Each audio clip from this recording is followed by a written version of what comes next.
Good evening everyone, welcome to civil services study. Practice set number 215 है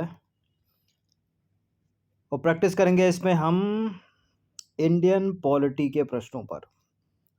ठीक है, तो पॉलिटी जो राज्य व्यवस्था है वो ठोस होते हैं प्रश्न। ठीक है, 18 से 20 या 22 तक पूछे जाते हैं यूपीपीसीएस में। तो चलिए स्टार्ट करते हैं। और इस टेस्ट सीरीज़ की प्लेलिस्ट मैंने बना रखी है, वहाँ पर आप टेस्ट नंबर 1 से लेकर 215 पर पहुँच सकते हो। डिस्क्रिप्शन बॉक्स में उसका लिंक है। और इस सीरीज़ की आप पेड सीरीज़ प्राप्त कर सकते हो। डिस्क्रिप्शन बॉक्स में मेरा नंबर है, उस पर कॉल या व्हाट्सअप करके। तो चलिए स्टार्ट करते हैं बिना किसी देरी के। पहला प्रश्न है, राज्य के नीति निर्देशक सिद्धांत यानी directive principle of the state policy DPSP की अवधारणा का स्रोत है स्पेनिश संविधान, अमेरिकी संविधान, रूसी संविधान या जर्मन संविधान। और यह प्रश्न गलत नहीं है बिल्कुल भी। यदि आपको लग रहा हो कि आयरिश संविधान होना चाहिए, प्रश्न क्या है, राज्य के नीति निर्देशक सिद्धांतों की अवधारणा का स्रोत क्या है? क्या है? स्पेनिश संविधान।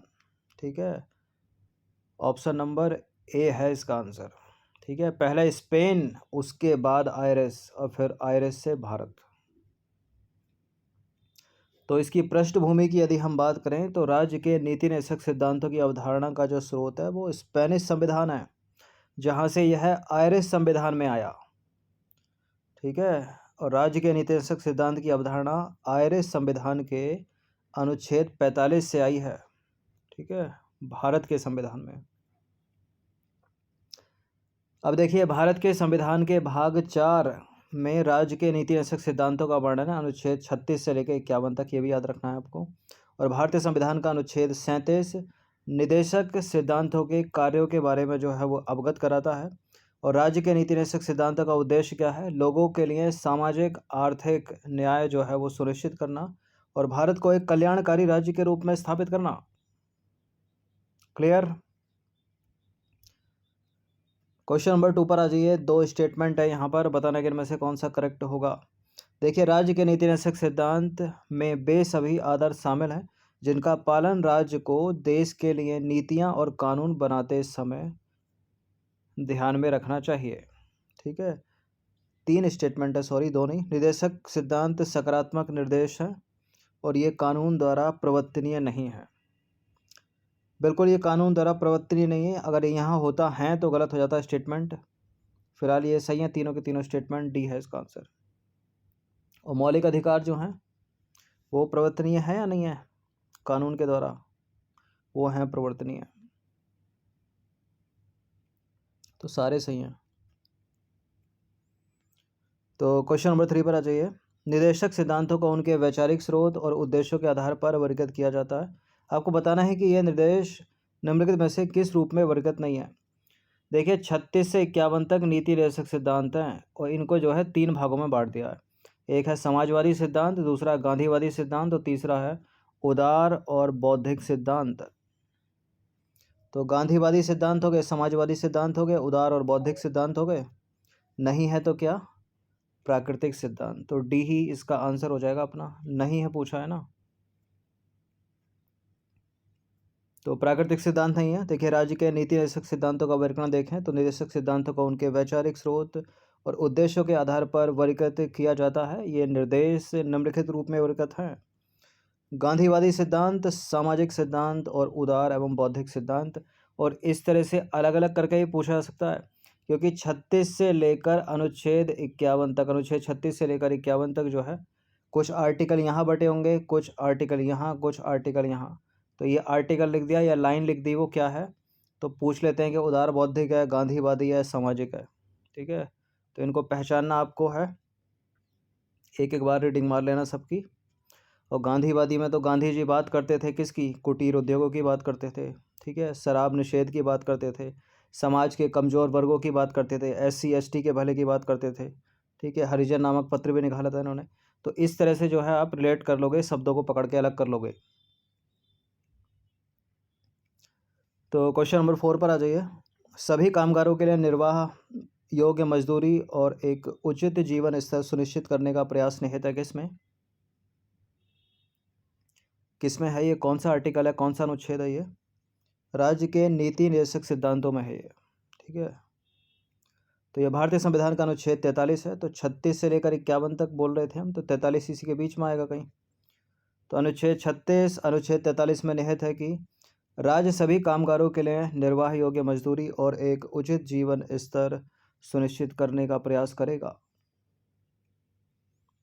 नंबर 5 पर आ जाइए। निम्नलिखित में से कौन सा राज्य के नीति नैतिक सिद्धांतों के अंतर्गत गांधीवादी सिद्धांत नहीं है? लीजिए आ गया वाला प्रश्न जिसकी बात कर रहे थे हम। तो राज्य जो है ग्राम पंचायतों को स्वशासन की इकाइयों के रूप में संगठित करने के लिए कदम उठाएगा। तो ग्राम पंचायतों की बात करते थे गांधी जी, ये है। राज्य ग्रामीण क्षेत्रों में व्यक्तिगत या सहकारी आधार पर कुटीर उद्योगों को बढ़ावा देना, तो इसकी भी बात करते थे, ये भी होना चाहिए। और तीसरा स्टेटमेंट है, राज्य जो है समाज के कमजोर वर्गों विशेषकर अनुसूचित जाति और जनजातियों तथा अन्य कमजोर वर्गों के शैक्षिक और आर्थिक हितों को बढ़ावा देना, तो इसकी भी गांधी जी ने बात की है। उद्योगों के प्रबंधन में श्रमिकों की भागीदारी सुनिश्चित करने के लिए राज्य कदम उठाएगा। फिर यही नहीं होगा क्योंकि एक समाजवादी सिद्धांत है, ठीक है। और ये अनुच्छेद 43 का ए है, 43 का ए, यानी बाद में जोड़ा गया होगा।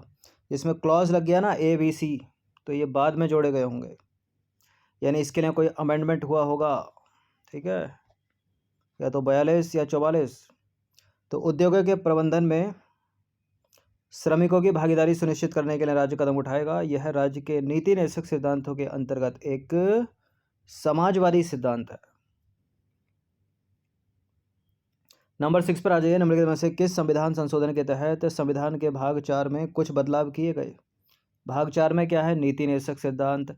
और वो बदलाव क्या हो सकते हैं? जैसे कि 38 अनुच्छेद है तो उसका क्लॉज ए हो गया, 43 है क्लॉज ए हो गया, उसका बी हो गया, 48 है क्लॉज ए हो गया, ऐसे ऐसे इनकी बात कर रहा है। तो ये संविधान संशोधन 61वां तो नहीं था, 92वां संविधान संशोधन 8वीं अनुसूची में 4 भाषाएं जोड़ने से रिलेटेड है, और इसको मिनी संविधान भी कहा जाता है, अनुच्छेद 42 को। तो यही है मिनी संविधान, 42 के तहत हुआ था ये सब कुछ। तो अनुच्छेद भारतीय संविधान का 42वां संविधान संशोधन 1976 के तहत राज्य के नीति नैतिक सिद्धांतों में नए निदेशक शब्द जोड़कर संविधान के भाग 4 में जो है कुछ बदलाव किए गए। जैसे कि अनुच्छेद 39 में 39A जोड़ा गया, तो गरीबों, उसमें है क्या? गरीबों को निःशुल्क कानूनी सहायता प्रदान करना निहित है। और अनुच्छेद 43 में 43A जोड़ा गया, उद्योगों के प्रबंधन में श्रमिकों की भूमिका, ठीक है, जो एक समाजवादी सिद्धांत है। अनुच्छेद 48 में 48A जोड़ा गया, पर्यावरण की रक्षा और उसमें जो है सुधार करना। ये पूछा जाता है कौन किस में किस, ये इतनी लाइन लिख देंगे, पूछेंगे कौन से अनुच्छेद में निहित है, तो अनुच्छेद 48A में निहित है। उद्योगों के प्रबंधन में श्रमिकों की भागीदारी किस में निहित है? 43 के ए में निहित है। नंबर 7 पर आ जाइए। निम्नलिखित में से किस संविधान संशोधन के द्वारा प्रारंभिक शिक्षा को अनुच्छेद 21 के तहत मौलिक अधिकार बना दिया गया? इसका उत्तर तो पता ही होगा आपको। 21वां संविधान संशोधन नहीं है, ये 8वीं अनुसूची से संबंधित है, ठीक है। इसमें जो है मूल संविधान में जो भाषाएं थी 14 भाषाएं थी, तो एक 15वीं भाषा जोड़ी गई, सिंधी भाषा, तो 16 हो गई। फिर 71वां संविधान, ये भी भाषा से संबंधित है, इसमें जो है 3 भाषाएं जोड़ी गई, मणिपुरी, कोंकणी, नेपाली, तो 18 हो गई। फिर इसके बाद 92वां संविधान हुआ, उसमें 4 भाषाएं जोड़ी गई, बोडो, डोगरी, संथाली, मैथिली, तो 22 भाषाएं होगी। वर्तमान में जो है भारतीय संविधान की 8वीं अनुसूची में 22 भाषाएं हैं। 86वां संविधान संशोधन ही इसका उत्तर होगा, ठीक है, जो कब हुआ था? सन 2002 में। तो वर्ष 2002 का 86वां संविधान संशोधन अधिनियम, इसके तहत हुआ क्या? शिक्षा के अधिकार को या प्रारंभिक शिक्षा को अनुच्छेद 21 के तहत एक मौलिक अधिकार बना दिया गया। क्वेश्चन नंबर 8 पर आ जाइए। निम्नलिखित में से किस मामले में सुप्रीम कोर्ट ने घोषणा की है कि निदेशक सिद्धांतों के कार्यान्वयन के लिए भी संसद द्वारा मौलिक अधिकारों में संशोधन नहीं किया जा सकता? ये फैसला लिया था सुप्रीम कोर्ट ने गोलकनाथ केस में, ठीक है, गोलकनाथ बनाम पंजाब राज्य में। लेकिन इस फैसले को बदलते हुए केशवानंद भारती बनाम राज्य जो मामला हुआ था 1973, उसमें उल्टा कर दिया फैसले को, ठीक है। उसमें उन्होंने बोला कि संशोधन कर सकती है संसद, भारत की पार्लियामेंट संशोधन कर सकती है, लेकिन मूल ढांचे को नहीं छेड़ेगी वो। तो गोलकनाथ बनाम पंजाब राज्य मामले की बात करें जो हुआ था 1976 में, तो इस मामले में सुप्रीम कोर्ट ने घोषणा की कि निदेशक सिद्धांतों के कार्यान्वयन के लिए भी संसद द्वारा मौलिक अधिकारों में संशोधन नहीं किया जा सकता। और यह शंकरी प्रसाद मामले में अपने स्वयं के निर्णय के विपरीत था। इसके बाद 1973 में केशवानंद भारती बनाम केरल राज्य मामला हुआ। तो इस मामले में सुप्रीम कोर्ट ने क्या कह दिया कि अपने गोलकनाथ मामले में दिए फैसले को जो है खारिज कर दिया सुप्रीम कोर्ट ने, और कहा कि जो संसद है भारत की, वो संविधान के किसी भी हिस्से में जो है वो संशोधन कर सकती है, लेकिन वह अपनी मूल संरचना को बदल नहीं सकती। ठीक है, मूल ढांचे को जो है छेड़छाड़ नहीं करेगी वो। तो इस प्रकार जो है संपत्ति के अधिकार को जो है मौलिक अधिकारों की सूची से हटा दिया गया, जो कभी अनुच्छेद 31 में था। अब ये लीगल राइट है। क्वेश्चन नंबर 9 पर आ जाइए। निम्नलिखित में से कौन सा जो है सही सुमेलित नहीं है? इस तरह के प्रश्न यूपीपीसीएस में पूछे जाते हैं मैच करने के लिए। अनादिकाल की अधिनियम आपको दिखाई देंगे वहाँ पर प्रश्न में, और पूछेगा कि कौन सा करेक्ट है कौन सा इनकरेक्ट है। तो बंधुआ मजदूरी प्रणाली उन्मूलन अधिनियम 1956, खनन और खनिज विकास एवं विनिमय अधिनियम 1957, न्यूनतम मजदूरी अधिनियम 1948, बाल श्रम निषेध और विनिमय अधिनियम 1986। 1/3 की माइनस मार्किंग है, या तो अगर नहीं आता तो इस तरह के प्रश्नों को छोड़ दिया कीजिए। ठीक है, वैसे तो मैं कराते ही रहता हूँ इनको, अगर इस तरह का मिल जाए वहाँ पर और इन्हीं में से मिलेगा कोई ना कोई तो करेक्ट करके आना जरूर। तो बाल श्रम निषेध और विनिमय अधिनियम 1986 का है। न्यूनतम मजदूरी अधिनियम 1948 का बहुत पूछते हैं इसको। खनन एवं खनिज विकास एवं विनियमन अधिनियम 1957, ये भी सही है। बंधुआ मजदूरी प्रणाली उन्मूलन अधिनियम 1956 के बाद का है, 1976 का है। ठीक है, गलत है पहला वाला। तो बंधुआ मजदूरी प्रणाली उन्मूलन अधिनियम 1976 का, ना कि 1956 का। क्वेश्चन नंबर 10 पर आ जाइए। किस अधिनियम के माध्यम से सरकार ने अनुच्छेद 40 में वर्णित संवैधानिक दायित्व को पूरा किया? क्या है इसका उत्तर? अब अनुच्छेद 40 में क्या वर्णित है वो आपको पता होना चाहिए। 52वां तो होगा नहीं इसका आंसर। इसका आंसर होगा 73वां संविधान संशोधन। पंचायत की बात हो रही है। तो देखिए, पंचायती राज व्यवस्था की बात करें तो 73वें संविधान संशोधन अधिनियम 1992 के माध्यम से सरकार ने अनुच्छेद 40 में वर्णित संवैधानिक दायित्व को पूरा किया। जहां अनुच्छेद बोले तो सोचिए क्या हो सकता है इसमें। अनुच्छेद 40 यानी 36 से 51 के बीच की कहानी है कहीं, यानी नीति निषेध सिद्धांत की बात हो रही है। ठीक है, तो देश के लगभग सभी हिस्सों में ग्राम, ब्लॉक एवं जिला स्तर पर त्रिस्तरीय पंचायती राज प्रणाली की शुरुआत हुई। कौन है इसका? बलवंत राय मेहता, जन्मदाता। लीजिए, वो प्रश्न एक बार फिर से आ गया। निम्नलिखित में से कौन सा सही सुमेलित है? सामुदायिक विकास कार्यक्रम यूपीपीसीएस में बड़ा पूछा गया सवाल। इसके सामने 1952 लिखा है। एकीकृत ग्रामीण विकास कार्यक्रम 1978 से 79। महात्मा गांधी राष्ट्रीय ग्रामीण रोजगार गारंटी अधिनियम मनरेगा वर्ष 2006। ये तो सही सुमेलित है सी, पहला वाला। ये भी सही सुमेलित है, सभी सही सुमेलित है। ठीक है, टी है इसका आंसर। तो सामुदायिक विकास कार्यक्रम 1952 का और एकीकृत ग्रामीण विकास कार्यक्रम 1978 से 1989। महात्मा गांधी राष्ट्रीय ग्रामीण रोजगार गारंटी अधिनियम यानी मनरेगा 2006। ये ऐसे कार्यक्रम थे जो विशेष रूप से ग्रामीण क्षेत्रों में जीवन स्तर को बढ़ावा देने के लिए जो है शुरू किए गए थे। ठीक है, और क्यों शुरू किए गए थे? ये डीपीएसपी के चक्कर में, राज्य के नीति निषेध सिद्धांतों के चक्कर में, उनका पालन करने के लिए। चक्कर वर्ड जो है सही नहीं है, उनका पालन करने के लिए। क्वेश्चन नंबर 12 पर आ जाइए। राष्ट्रीय महत्व के स्मारकों, स्थानों और वस्तुओं की रक्षा के लिए प्राचीन और ऐतिहासिक स्मारक एवं पुरातत्व स्थल व अवशेष अधिनियम निम्नलिखित में से कब अधिनियमित किया गया? एग्जैक्ट सन पूछता है स्टेट पीसीएस में। ऐसे सवाल यूपीएससी सिविल सेवा में नहीं पूछे जाते। स्टेट पीसीएस फैक्ट पूछती है और यूपीएससी सिविल सेवा कॉन्सेप्ट। इसका उत्तर है 1958। ठीक है, 1958। क्वेश्चन नंबर 13 पर आ जाइए। निम्नलिखित में से कौन सा एक सही सुमेलित नहीं है? वन्य जीव संरक्षण अधिनियम 1972, वन संरक्षण अधिनियम 1980, पर्यावरण संरक्षण अधिनियम 1986 और प्रोजेक्ट हाथी अधिनियम या प्रोजेक्ट एलिफेंट अधिनियम 1973। ये प्रश्न मैंने कई बार कराया अपनी टेस्ट सीरीज में, और ये कॉम्पिटिटिव एग्जाम के फेवरेट हैं। कभी गलत मत करना इनको, बोनस प्रश्न होते हैं ये।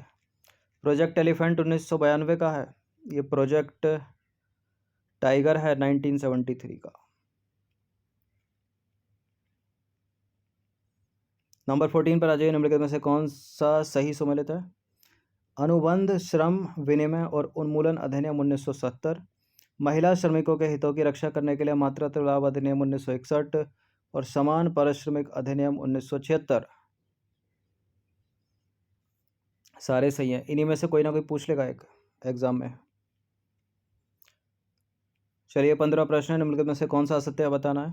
भारत का संविधान 6 मौलिक अधिकार प्रदान करता है और संविधान के भाग 3 को भारत का मैग्ना कार्टा की संज्ञा दी गई है और संस्कृति और शिक्षा संबंधी अधिकारों का विवरण अनुच्छेद 32 में निहित है और भारतीय संविधान के भाग 3 में मौलिक अधिकारों का विवरण है। बिल्कुल, 3 में मौलिक अधिकार हो गए, 2 में नागरिकता हो गई, 4 में निदेशक तत्व हो गए, 3 को ही मैग्ना कार्टा कहा जाता है। कभी 7 थे, अभी 6 हैं। संपत्ति का अधिकार हटा दिया गया, ये सही है। 32 में संवैधानिक उपचारों का अधिकार है, ठीक है। ये 29-30 में है शिक्षा और संस्कृति संबंधी अधिकार, यही गलत है, सी। तो भारत के संविधान के भाग 3 में अनुच्छेद 32 से लेकर 35 तक मौलिक अधिकारों का विवरण है और वर्तमान में मौलिक अधिकारों की संख्या 6। कितनी? 6। समता का अधिकार 14 से 18, स्वतंत्रता का अधिकार 19 से 22, शोषण के विरुद्ध अधिकार 23-24, ठीक है, और है धर्म की स्वतंत्रता का अधिकार 25 से 28 के बीच में। संस्कृति और शिक्षा संबंधी अधिकार 29-30 में है, ना कि 32 में। 32 में है संवैधानिक उपचारों का अधिकार। क्लियर। नंबर 16 पर आ जाइए। 2 स्टेटमेंट वाला ये प्रश्न बताने के इनमें से कौन सा करेक्ट है। मूल संविधान में संपत्ति का अधिकार अनुच्छेद 31 में शामिल था और इसे 44वें संविधान संशोधन अधिनियम 1978 के द्वारा मौलिक अधिकारों की सूची से हटा दिया गया। 44वें के तहत हटाया, 42वें के तहत हटाया है? 44वें के तहत ही हटाया है। दोनों के दोनों स्टेटमेंट करेक्ट हैं, सी है इसका आंसर। और इसे संविधान के भाग 10, 11, 12 में अनुच्छेद 301 के तहत एक कानूनी अधिकार बना दिया गया है, लीगल राइट है इस समय, ठीक है। भाग 12 में अनुच्छेद 300 का या ए। नंबर 17 फिर से स्टेटमेंट वाला ये प्रश्न है। भारतीय संविधान का अनुच्छेद 13 घोषित करता है कि मौलिक अधिकारों से असंगत या उनका अल्पीकरण करने वाली विधियां शून्य होंगी। ऐसा अनुच्छेद 13 घोषित करता है, पहला स्टेटमेंट कहना चाह रहा है। और यह शक्ति सुप्रीम कोर्ट को तो प्राप्त है लेकिन हाई कोर्ट को प्राप्त नहीं है, ये गलत है भाई। दूसरा वाला स्टेटमेंट गलत है, दोनों को प्राप्त है। ये 226 के तहत, ये केवल 32 के तहत आर्टिकल। गलत पूछा है क्या, सही पूछा है? तो सही तो पहले ही है केवल। तो भारतीय संविधान का अनुच्छेद 13 यह घोषित करता है कि मौलिक अधिकार यानी आपके फंडामेंटल राइट से असंगत या उनका अल्पीकरण करने वाली विधियां जो हैं वो शून्य होंगी। कौन शून्य कर देगा? Supreme court. और यह शक्ति सर्वोच्च न्यायालय के पास है 32 के तहत, हाई कोर्ट भी कर देगा 226 के तहत। क्वेश्चन नंबर 18 पर आ जाए। निम्नलिखित में से कौन सा सर्वोच्च न्यायालय और उच्च न्यायालय द्वारा जारी किए जाने वाला एक रिट नहीं है? कौन सा रिट नहीं है? मतलब बात नहीं है। वंदे प्रत्यक्षीकरण है, उत्प्रेषण है, अधिकार प्रक्रिया है, परमादेश है, अनुदेश जैसा कुछ नहीं है। तो सुप्रीम कोर्ट अनुच्छेद 32 के तहत, हाई कोर्ट 226 के तहत रिट जारी कर सकते हैं 5 प्रकार की। कौन कौन सी? वंदे प्रत्यक्षीकरण, परमादेश, प्रतिषेध, उत्प्रेषण, अधिकार प्रक्रिया। नंबर 19 स्टेटमेंट वाला प्रश्न। 2 स्टेटमेंट बताने के इनमें से कौन सा करेक्ट होगा। पहला स्टेटमेंट है सामान्य कानूनी अधिकारों के विपरीत मौलिक अधिकारों को देश के संविधान द्वारा गारंटी एवं सुरक्षा प्रदान की गई है, ऐसा है क्या? दूसरा स्टेटमेंट है भारतीय संसद साधारण विधेयक के द्वारा मौलिक अधिकारों में कटौती या कमी कर सकती है। देखिए, हमारी इंडियन पार्लियामेंट हमारे फंडामेंटल राइट्स में कमी या कटौती तो कर सकती है, लेकिन संविधान संशोधन विधेयक करना होगा, साधारण विधेयक से बात नहीं बनेगी। गलत है दूसरा वाला स्टेटमेंट और गलत ही पूछा है, तो बी। तो संसद यानी हमारी पार्लियामेंट मौलिक अधिकारों में कटौती या कमी कर सकती है, लेकिन संविधान संशोधन विधेयक से, ना कि साधारण विधेयक से। 20वां प्रश्न अंतिम प्रश्न है, सभी को पता होगा इसका उत्तर। राष्ट्रीय आपातकाल के दौरान कौन से मौलिक अधिकार निलंबित नहीं किए जा सकते? यानी ये प्रश्न कह रहा है कि राष्ट्रीय आपातकाल के दौरान आपके मौलिक अधिकार निलंबित किए जा सकते हैं, लेकिन कुछ अनुच्छेद ऐसे हैं या कुछ आपके मौलिक अधिकार ऐसे हैं जो निलंबित नहीं किया जा सकते। वो हैं अनुच्छेद, बताइए इनमें से, बताइए बी या सी? अनुच्छेद 20 और 21 में वर्णित। तो मौलिक अधिकारों के निलंबन की बात करें तो राष्ट्रीय आपातकाल के दौरान जो है मौलिक अधिकार जो है वो निलंबित किए जा सकते हैं आपके, लेकिन अनुच्छेद 20 में वर्णित मौलिक अधिकार और अनुच्छेद 21 में वर्णित मौलिक अधिकारों को छोड़कर, ठीक है, इनको निलंबित नहीं किया जा सकता राष्ट्रीय आपातकाल के दौरान भी। तो ये 20 प्रश्न थे इंडियन पॉलिटी के। ये टेस्ट काफ़ी बड़ा हो सकता था लेकिन हमने होने नहीं दिया क्योंकि तीव्र गति से हम चलें इसमें। कुछ पूछना हो तो इस नंबर पर कॉल या व्हाट्सएप आप कर सकते हो। आप चैनल को सब्सक्राइब कर सकते हो सिविल सर्विसेज स्टडी के। इन प्रश्नों की प्रकृति बिल्कुल सटीक यूपीएससी सिविल सेवा या किसी भी स्टेट पीसीएस को सटीक बैठती है, ठीक है। इस लेवल के प्रश्न अगर आपने सही कर लिए तो छोटे एग्ज़ाम को आराम से क्लियर कर दोगे, मतलब इन प्रश्नों को आराम से बना दोगे अगर उनमें पूछे जाएँ तो। देखिए इस सीरीज़ की आप पेड सीरीज़ प्राप्त कर सकते हो। ये नंबर इस पर कॉल या व्हाट्सअप करके। धन्यवाद। और ये प्रश्न सारे के सारे इंपॉर्टेंट हैं, ऐसा नहीं है केवल यूपी पीसीएस के लिए। आप किसी भी स्टेट पीसीएस की तैयारी कर रहे हो तो जो है इनकी प्रैक्टिस से आप वहाँ करेक्ट कर ले जाओगे इंडियन पॉलिटी के प्रश्नों को। धन्यवाद।